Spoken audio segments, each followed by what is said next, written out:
I was wondering if you could go into some details on some of the content that you're... Yeah, some of the content is what's happening here. We're actually shooting some extra content that we hope to use for the movie. But yeah, we're going to cover a lot of stuff. We're going to cover the electric universe. We're going to cover the solar flash, ascension, and the secret space programs, how they all relate, the 13 bloodlines, how they're connected to the pre-Adamites that were Atlantis.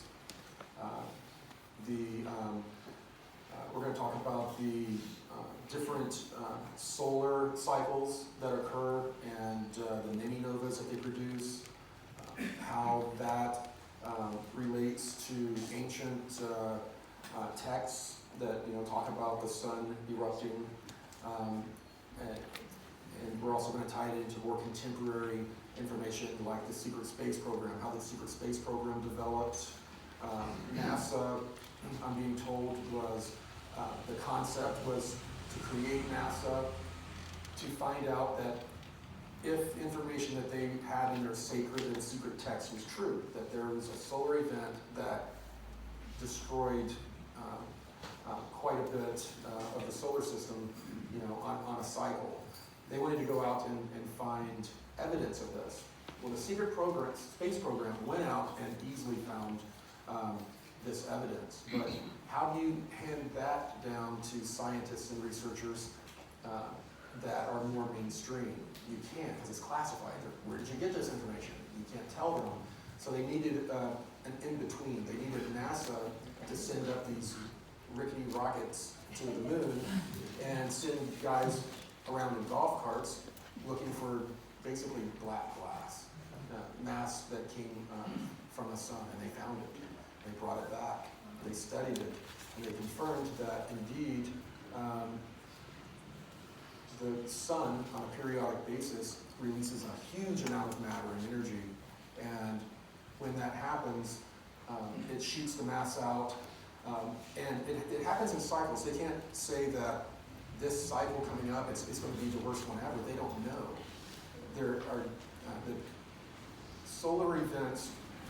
You have a sphere, okay, and then you have mass exploding off in all directions. Well, some of it gathers together and clumps up, and there's open areas where there's heat and plasma, but not material. It's kind of, and if we're lucky enough to be in orbit to where that more open spot is, less dense mass shooting from the sun, then we're going to have an easier time. It's not that it explodes uniformly from the star and just destroys everything as it explodes out. So they can't really predict how bad it's going to be. On Suspicious Observers, they speak about this Adam and Eve document that the CIA put out, where they put out the study about what would happen in a pole, for a pole shift, which would be the byproduct of the solar event. And it was the worst case scenario, the wind blowing at 700 miles an hour across the earth, oceans leaving their basins and covering the highlands. That was the worst case scenario, and it could be anywhere from a moderate event to a devastating event. Either way, it's going to be a bad day on the planet Earth. But I'm told that the sun, everything's connected. Our mass consciousness has a direct effect on our star, and our star has a direct effect on us. And the interaction of the two can determine what type of event this ends up being. Energetically,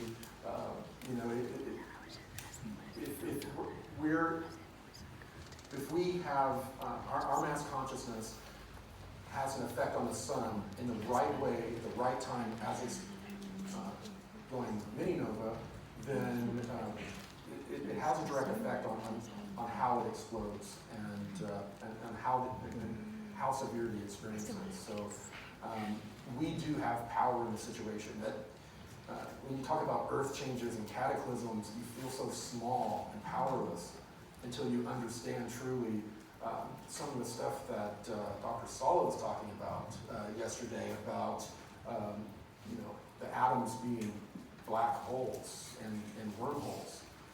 You're being held together by wormholes. If you wanted to, you could allow those wormholes to collapse in any direction you wanted and travel. Well, we just haven't learned to do that because we've been kept ignorant of our power. We have the power to have, our mass consciousness has the power to affect the sun while it's going through this event. Keep your hands over here. Hi, Barton and Desiree. Can you explain the difference between the synthetic telepathy and the contact from the ETs? Because I know some people can get confused. Synthetic? Like voice of God weapon? Oh, yes. Well, when we were being trained to use the voice of God type of technology, we had to have it used on us as a part of when they're training. You stand up, like stand 40 feet out, describe the sensations you feel as I turn up the intensity. You had to not only know physiologically what it did, how it vibrated brain matter, or used, in some cases, lasers. You had to understand how that worked, but also you needed to know when the technology was being used on you. There were certain sensations you would get in your skull that don't normally happen with normal telepathy. There are sensations involved, and they can be very hard to recognize. You have to look. You have to know to look for these sensations. Is it like Morse code? What the It's like sensations? in your ear where it goes beep beep beep beep beep beep It's as you're different hearing for it. everyone. It can be as simple as a tingle in a weird part of your skull, or a part of your skull heating up, or getting feeling like someone's pushing something hard into your head into one tiny spot. It depends on the type of technology being used and the person, their physiology.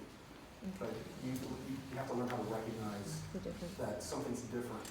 If you're having a communication and you're feeling something a little different, then you should question it for sure. Okay, thank you.